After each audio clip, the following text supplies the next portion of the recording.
Një burr doli nga makina e tij dhe vuri re një vajzë të ulur vetëm në një stol. Fytyra e saj ishte e zhytur në duar, duke qarë qetësisht.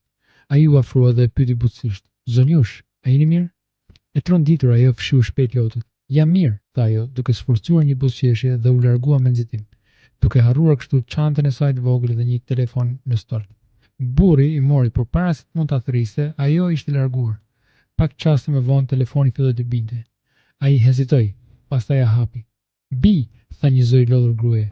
"Gjendja e vllait tënd po përkeqësohet. Ti e di që jam e vej, nuk kam askënd për të ndihmuar. Paratë që mora borxh për shkollën tënde më desh ti përdore për operacionin e tij. Të lutem, lëre shkollën për momentin. Nuk i përballoj dot të dyja." Sytë e burrit u njohën. Ai nuk tha asnjë fjalë.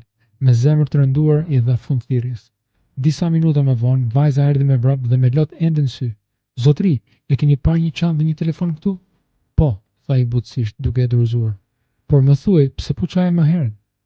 Ajo uli kokën, zëri i dridhi. "Vllai im i vogël, ai është vërtet shumë i smur. Nëna ime po vuan ende, u përpoqja ta qetësoja, por..." Ajo shpërtheu në lot përsëri, duke mbuluar fytyrën ndërsa lodhët i rridhnin. Burri e shikoi duke qarë për një moment, pastaj futi dorën në xhep. Ai nxori një pako me para dhe një kartë vogël. "Merri këto", tha ai butësisht. "Përdori për trajtimin e vllait tënd dhe mos e lër shkollën. Ky është numri im, më telefono nëse ke nevojë për ndihmë." Ajo e shikoi përmes lotëve e tronditur. "Zotëri, pse po më ndihmoni?" Ai buzëqeshë butësisht. "Sepse një herë dikush më ndihmoi mua kur unë nuk kisha asgjë. Tani është rradha ime ta kaloj atë mirësi të tjerët." Ndërsa ai largohej, vajza ra në gjunjë duke shtrënguar paratë dhe duke thirrur: "Zot, unë të lutem për ndihmë dhe ti ma dërgove përmes një të panjohuri."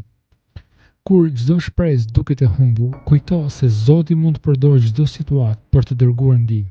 Nëse beson se ai ende u përgjigjet lutjeve, komentoj më poshtë. Zoti bekoft.